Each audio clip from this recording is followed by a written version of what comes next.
Welcome to The Mountain Gardener with your host, Ken Lane. Gardening can be challenging, but with Ken's tips, tricks, and local advice, you'll reap huge rewards. Now welcome your host, Ken Lane.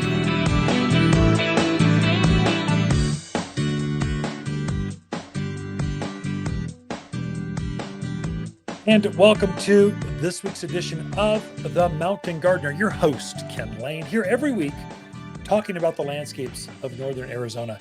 And yet landscape or plants, gardening in the central highland, Arizona, basically. And we are seeing houseplants. Customers are coming in here, at least here in Prescott at Watters Garden Center. We're having quite a few customers coming in, and they're saying, "I've got these little black gnats. They're flying around. They're attracted to my iPad or the TVs or the windows. And they're just bugging the living daylights out of me. What are they? What do I do?" Well, it's gotten a little chilly.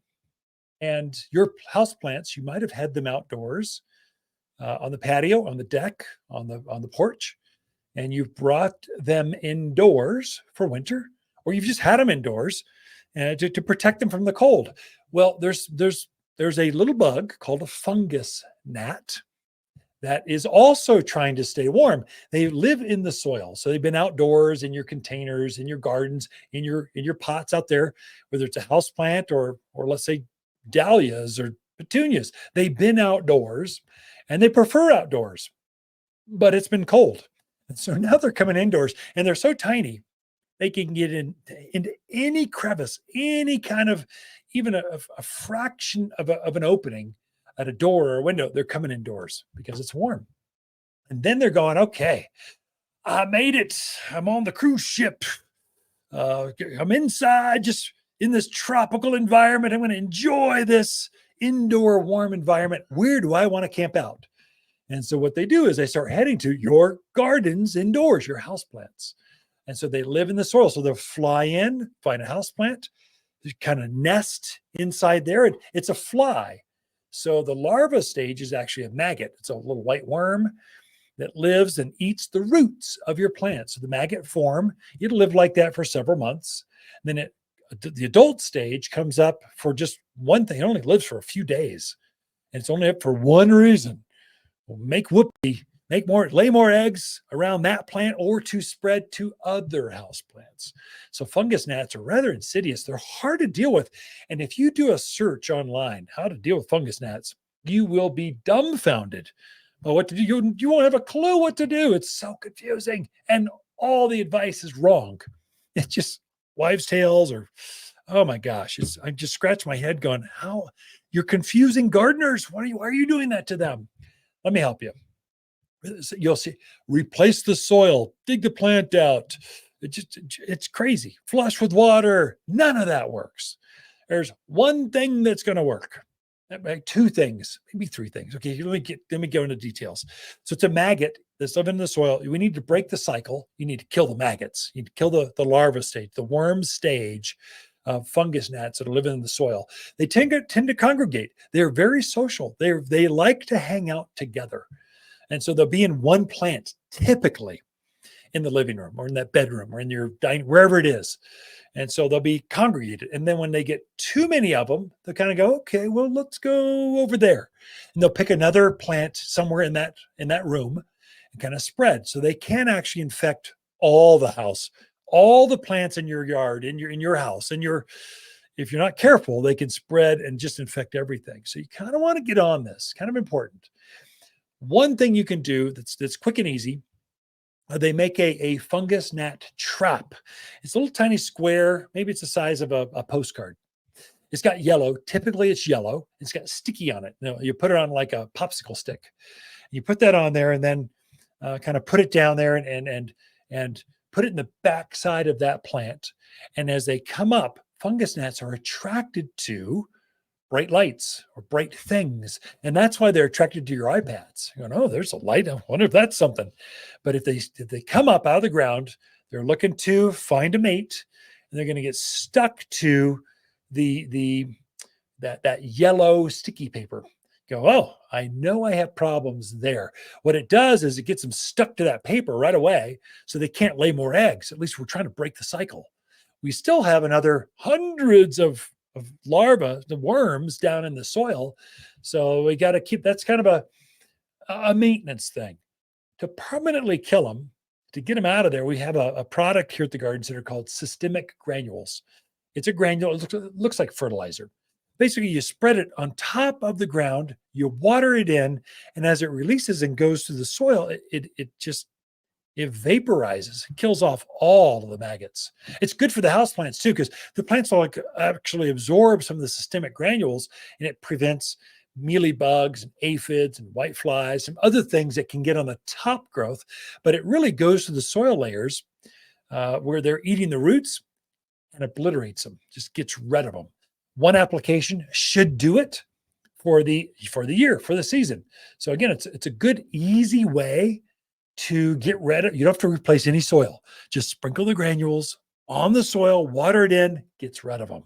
The plants will absorb part of it, and it kind of inoculates that houseplant, whether it's a Dracaena, a pothos, a philodendron, whatever it is, ZZ plant. It inoculates them so that keeps the bugs off, keeps the grubs out of the soil, and then off the stems as well. So fungus gnats, if you got little tiny black gnats in the soil, flying around the house, they're living in the soil, and that's where they're coming from. If I were doing it and I've got gnats in a certain area, a certain room in my house, I would do all the plants in that room. They spread pretty easily. So while you're doing it, why not just, it can't hurt. Systemic granules can only help, not hurt. So just do those 3 plants that are in your dining room. Just do them all, water them in, and that the plants will be hardened off. They'll be healthier. The color will come back on those plants. In fact, I would come back in a week and I would fertilize that plant with a houseplant food. That would make a liquid, kind of a mild houseplant food. If it's kind of stressed, you're seeing some spots on the leaves, you're seeing the plants maybe a little droopy, the leaves are a little smaller, I might actually upgrade that from houseplant food to, we have a root and grow. We make our own compost tea here. So we literally boil some compost. We come up with this molasses looking kind of plant food. It's liquid form. So you add a tablespoon to a gallon of water, give it to your houseplants, and they will just love you. What that will do is it'll cause the plant to kind of increase roots, get a deeper color to the foliage. It'll help new growth. So help things recover. If you don't see a lot of stress, just your regular old houseplant food, that would be fine. The root and grow is kind of that compost tea. We created this for, I just transplanted just repotted my houseplant. It's going to help it get through the stress, help it root out. If I put a new tree out in the yard, it's going to help it root out and get stressed, get established, and kind of take off.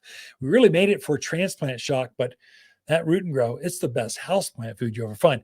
It's a tremendous cactus and succulent food. Oh my God, it's the best ever. I know they make other things that are labeled cactus food, but this one really works.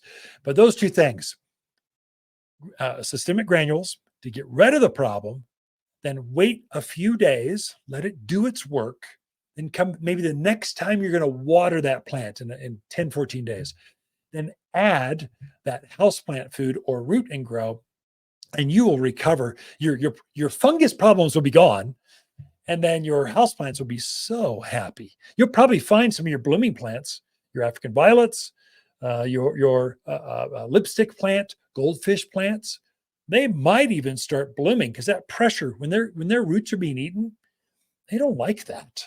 And we're at the beginning of the growing season for these plants. They just came in. Fungus gnats, just these problem insects came inside because it was warm.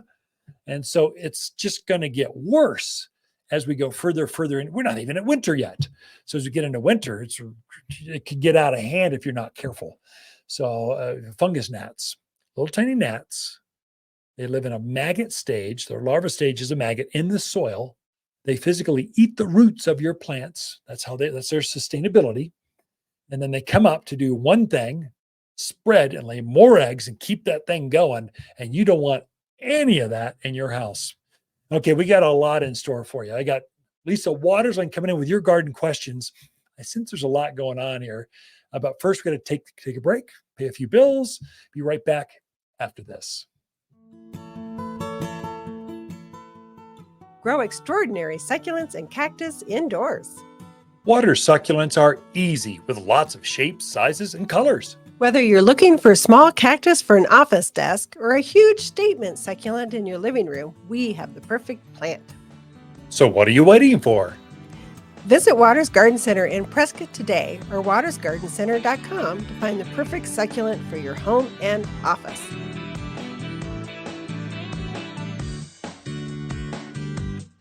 You've been listening to The Mountain Gardener with Ken Lane, owner of Watters Garden Center in Prescott.